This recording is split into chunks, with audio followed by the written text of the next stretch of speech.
السلام عليكم ورحمة الله وبركاته. الحمد لله نحمده ونستعينه ونستغفره ونؤمن به ونتوكل عليه ونعوذ بالله من شرور أنفسنا ومن سيئات أعمالنا من يهده الله فلا مضل له ومن يضلله فلا هادي له ونشهد أن لا إله إلا الله وحده لا شريك له ونشهد أن سيدنا ومولانا محمدا عبده ورسوله. أما بعد فأعوذ بالله من الشيطان الرجيم. بسم الله الرحمن الرحيم. قد أفلح من تزكى وذكر اسم ربه فصلى بل تؤثرون الحياة الدنيا والآخرة خير وأبقى إن هذا لفي الصحف الأولى صحف إبراهيم وموسى. صدق الله العظيم وصدق رسوله النبي الكريم ونحن على ذلك من الشاهدين والشاكرين والحمد لله رب العالمين. درود شریف وایي. اللهم صل على محمد وعلى آل محمد كما صليت على إبراهيم وعلى آل إبراهيم اللهم بارك. عزت ملو مسلمانان ورونو په دنیا کې چې سړی ژوند تیری د مخې ته مختلف ذمہ داری او مختلف کارونه پراتی. د کارونو یو انبار وي لیکن هر یو انسان هغه کارونو کولو کې او آغا ذمہ داری پورا کولو کې ترجیحات و نکار اخلی. هر یو انسان کار کولو کې که انسان مؤمن مسلمان دے او که انسان کافر دے، که انسان د آخرت په فکر کې لګیا دی که د دنیا په غم کې، دا غم مخې ته په کار کولو کې ترجیحات وي. هغه ترجیحات باندې د عمل کوي. بعضی کارونه وړاندې کی، بعضی رستو کی. الاولا فالاولا، الاهم فالاهم. دغه وخت کې ما ته ضروری کار کوم یو کولی هغه اولو کی، بیا چې پاغې پسې کوم ضروری کار وي بیا وکړي. لکه مثال زه په منبر باندې کېناستم، ما سلام واچوه، سلام نه پس بعضی رونو ما ته جواب راکو، بعضی چپ پاتې شول. چې چا جواب راکو هغه د دې ټولې جمع د طرف نه ادا شو. دې ته واجب علی الکفایه وایي، یعنی د ګناه نه ټول خلاص شول چې یو قسم جواب راړو، خو اجر ټول هغه یو کس یوړو یا هغه 5 کسانو یا هغه 10 کسانو یا هغه 20 کسانو د باقي ته اجر ملاو نشو. ځکه چې هغه سلام واچولو د نور جواب ورکو د نور ورنکو. دغه وخت کې د ناستې پینډې ته څه کول پکارو؟ دې ته ترجیحات وي. اول د متکلم د خبرې کوونکی د بیان کوونکی د خبرې ته غوږ کېښول پکار دي. دا اول کار دی. دې ته وایي استماع، غور سے کسی کی بات سننا، د چا خبره په غور سره اوریدل چې دی وایي څه. دویم هغې خبره باندې ځان پویول پکار دی، فهمیدن د څه ووایي. او دریم چې دی پوه شو د هغې خبرې په مضمون باندې، اوس په دې چې کومه ذمه داري د هغې په جواب کې عاید کېږي هغه کول پکار دي. نو مثلا د بیان او د تقریر په دوران کې خو تر اخره پورې استماع ده، په غور سره اوریدل، جواب ته ضرورت نشته. لیکن السلام علیکم جمله داسې ده چې په دې سره یو مسلمان د بل مسلمان سره تخاطب کوي، خبرې اول شروع کوي. نو اوریدونکي ته پکار دي چې هغه جواب ورکړي. نو چې کله سړی په غور سره وانه اوري، دا د ذمہ داری ادا نه که ضایع یې که، او یا خبره تر غوږو تېره شوه خو ځان یې پې پوه نه کړو چې ده څه ووایي. لکه اوس داسې وخت راغلی دی چې کله متکلم خبره کوونکی مخاطب سره خبره کوي نو هغه مخاطب د خبرې د غوږ نه کیږي، هغه په خپل زړه کې ګریری وي چې زه به څه وایم. 15 منټه د خبره وکړي او دغه اوریدونکی د متکلم د کلام کوونکی د خبرې کوونکی په خبره پوه نشي. دا تجربه زمونږ ډیره زیاته ده ځکه چې طالبانو سره مواسطه ده. مونږ خپل طالبانی طالب ته چې خبره کې دنه بیا تاسو کې چې ما سوې دی وی زیره زه خو پوه نشم. د هغې وجه دی چې دی خپله ذمهداري نه پوره کوي. د باندې د استاد د مدرسې طالب یادوم، د سکول کالج نه، د استاد په احترام کې، داغه په تعظیم کې، داغه په قدر کې د مدرسې طالب د استاد ډېر احترام. دومره په باندې د استاد روغ غالب وي چې د خبرې د غوږ کېنوي.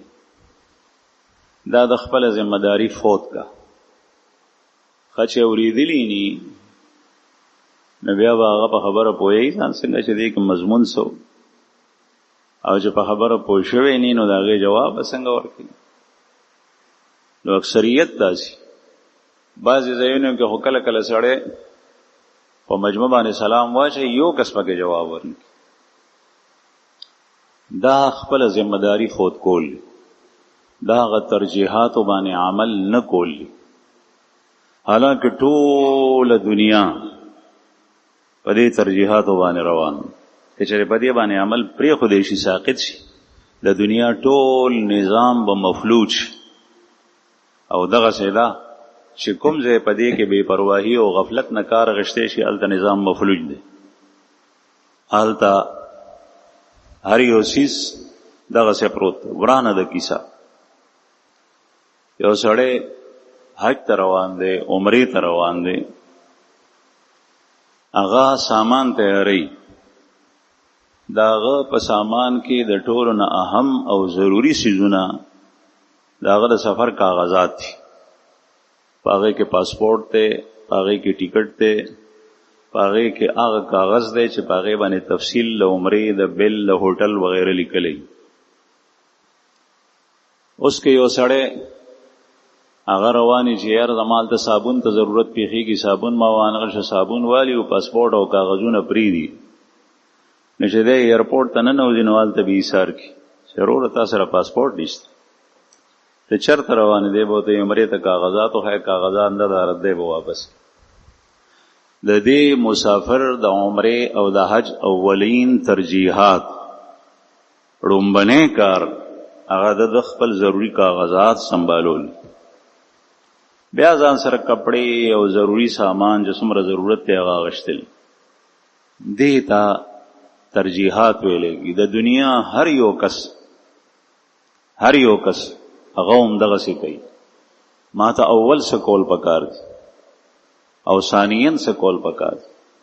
سهار یو کس مزدورکار د کور اوزي، مسلمان دی او که کافر دی، د رزق ګټلو دپاره، د ملازمت دپاره، د مزدورۍ دپاره چې دی څه پیسې ترلاسه کړي، په کوم ملک چې پاتې کېږي د هغې ملک کرنسي د پاکستان سکه او کرنسي او روپۍ ده، په امریکا کې پاتې کېږي ډالر دی، په یو کې برطانیه کې پاتې کېږي نو پاونډ دی، په خلیجي او سعودي ملکونو کې پاتې کېږي نو ریال دی، درهم دی، دینار دی. دی دا جمع کوي او دا جمع کول د اولین ترجیح ده، ځکه چې په دې کپړې م کېږي، پیزار م کېږي، په دې اوړم کېږي، په دې خوراک سکاک سیزونه م کېږي، په دې د کور د ښځې د بچو ضروریات هغه م دی اخیستی شي. دی دا پیدا کوي. بیا د کار کول دی زمیندار دی، زمینداره کوي په دې سخته ګرمۍ په شکال کې، دی په ګنو کې تلی اړوي، ګنو ته خولې ته بهیږي، جامې جب دی په خولو کې. دا د ثانوي کار دی. دویم نمبر که یو سړی هغه ته د دې ځان ستړي کولو ستومانتیا نه څه په لاس نه ورځي او دی بیا لګیا دی نو دا به لیونی وي مازغونه به خراب وي. ځکه چې د ترجیحاتو کې دا ځان ستړی کول نه دی. اول د دې نه چې کوم حاصل له فصل له پیسې دي هغه دي،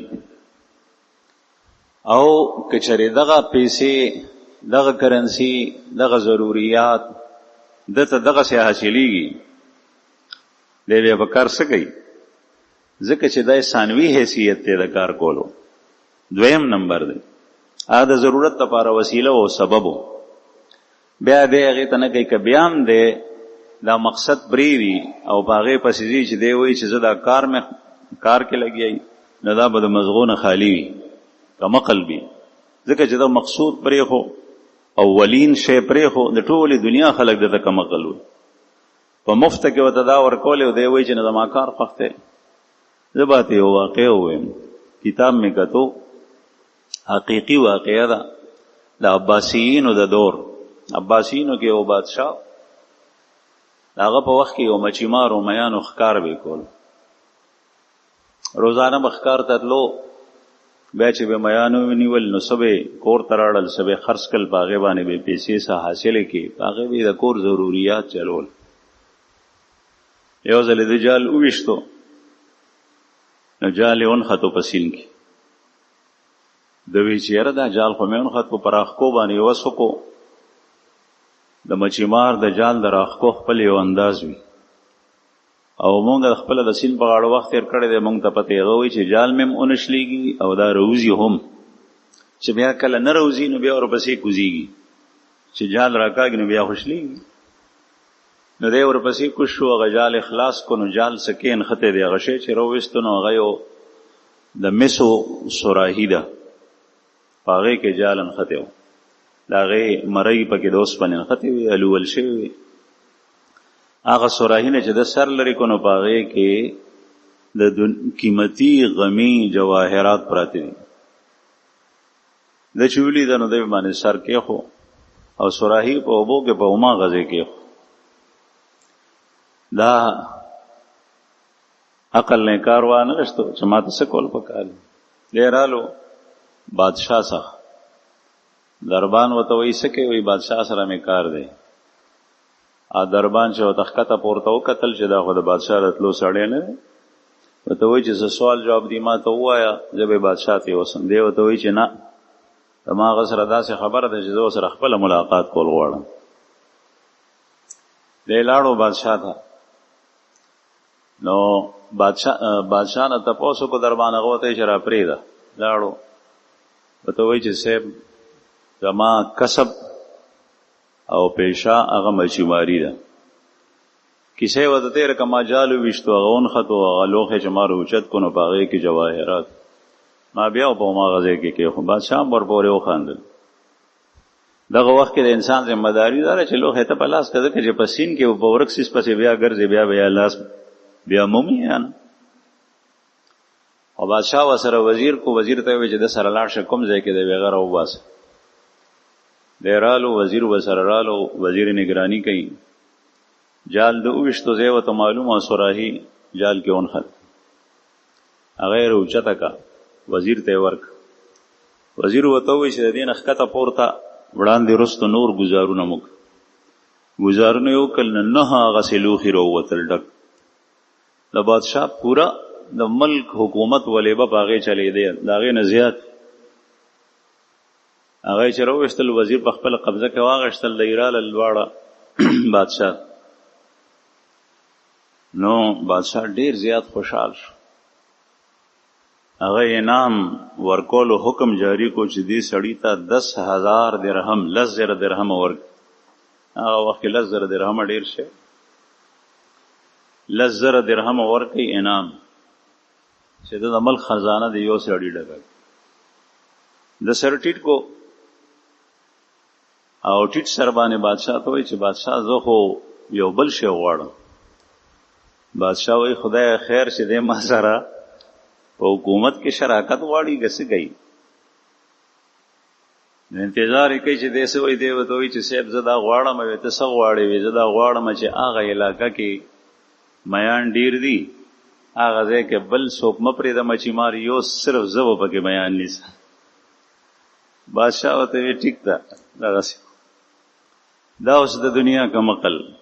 هر یو سړی دته کمقل وی چې دته 9 کوزې هغه چې د خپله ویشتی وی چلو دی د شریعت په حکم باندې واضح جلی دی نو 15مه برخه یې په هغې کې حکومت ته ورکړی وی 4 برخې ځان ته کړی وی ډېر شی د ده نوسو کړوسو وی موزې کولې لیکن د داسې شی غوښتو چې زه به دلته کې میان نیسم جال به غورځوم. نو دا کسب خو د الله بنده ستا جال غورځول د دې لپاره و چې ستا لاس ته څه پیسې راشي په هغې باندې ته خپل ضروریات واخلې لیکن ستا ضروریات تا ته نخ په نخ په لاس کې میلاوېدل هغه تا پرېښول. اول هغه شی ته اغشتی وی دویم تا د بادشاه له لاس نه انعام اغشتی وی څومره موده تا دا خوړی ستا به دا ستړي ستومانې نه وي. نو دې ته ویلی کېږي غیر مرجح شی هغه ته ترجیح ورکول په هغه څیز باندې چې هغه اولا وي. دا دې کې یو قسم د دنیا په کار کې داسې نه بلکې هر یو کس دا وایي چې هغه ما مقصود ترلاسه کې سبب او وسیله باندې زه څه کوم مقصد مې ترلاسه شو. اولین ترجیح د مقاصدو تشریح وي بیا وروسته چې کوم دی نو بیا نور څیزونه. نو د مسلمان اولین ترجیح په دنیا کې د الله جل جلاله راضي کول او د الله رضا او خوشنودي ده بس. په حیثیت د مسلمان سره که دا دنیا پرستی نو دی په خپل عمل کې د کافرو سره مشابهت کوي او که دا مسلمان وي نو د اولنین ترجیح الاهم کار هغه د الله راضي کول دي د الله بندگی او خوشنودي حاصلول. پرون ماسپښین ما مونځ وکړو مونځ نه چې زه کور ته روانم لاره کې یو کس ما سره ملاو شو یو ورور د ما خیال نی هغه دلته راضي کیدی شي ما نه پیژندو هغه ما ته پیسې راکړي هغه د 500 نوټونه او د ربړ دته وکړو تقریبا 100 او یا نوټونه وټول نو 36 یا 37,000 روپۍ وي.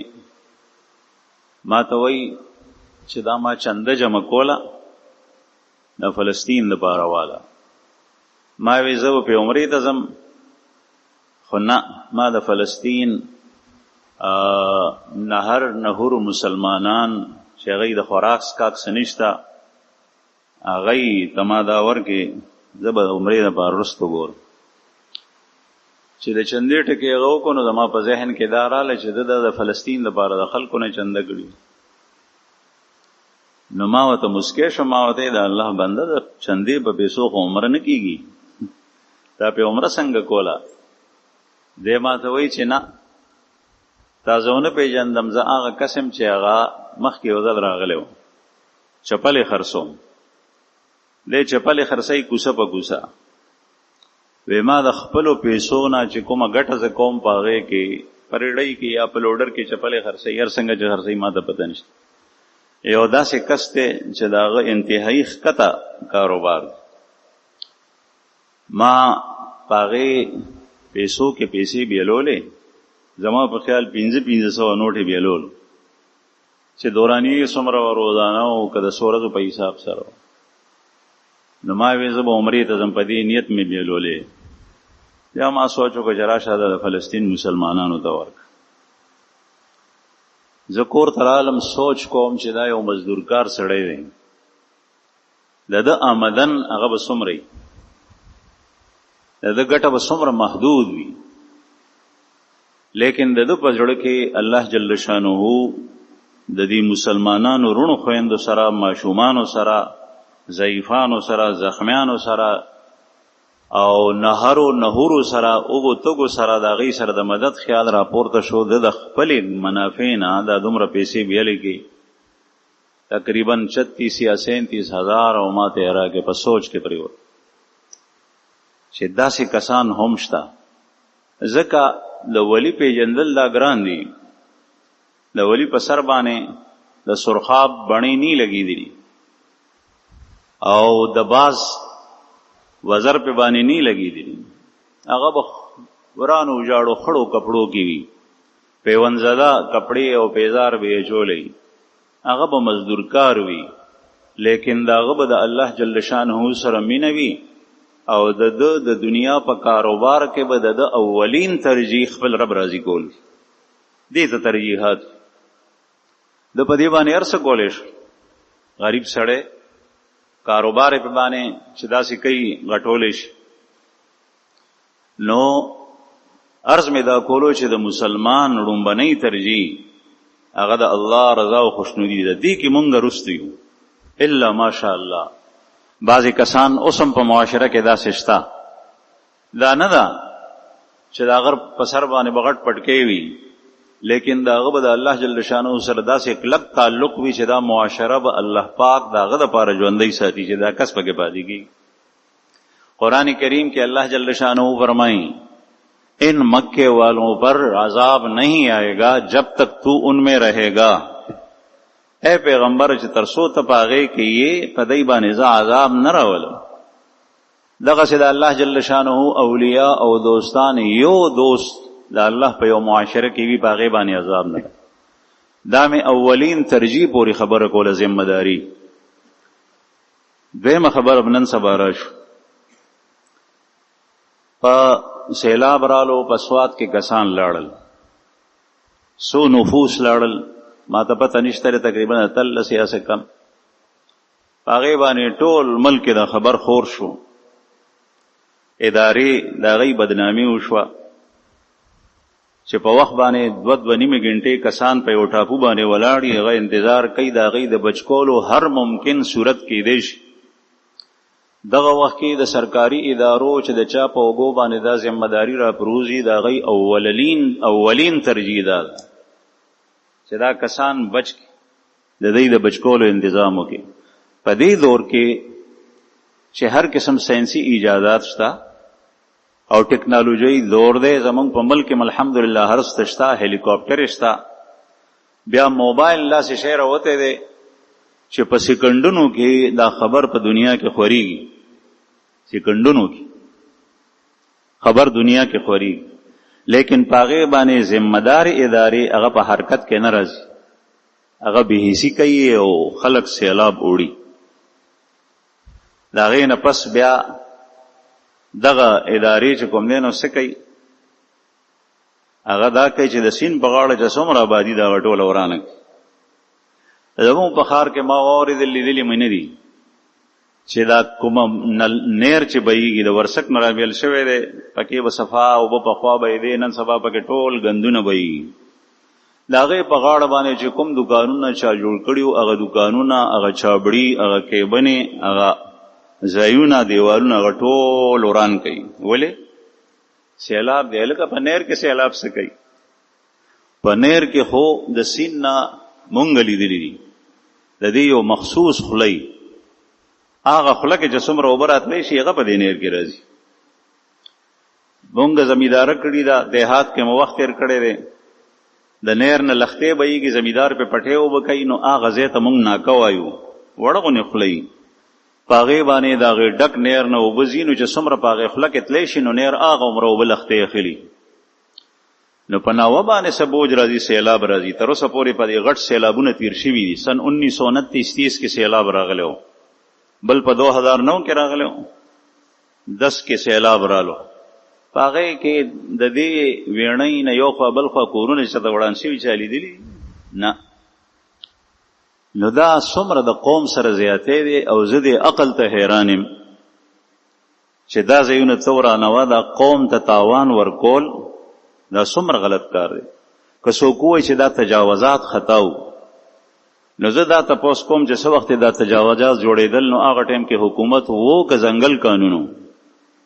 چې حکومت وو نو حکومت سرکار د دې دپاره دا اداره نه ساتله چې یو کس صرف 2 کسه هغه ګرځېدی په موټر سایکل باندې او چې چا دې ځای کې ابادۍ کولې لکه دا وران بس هېڅ به نو.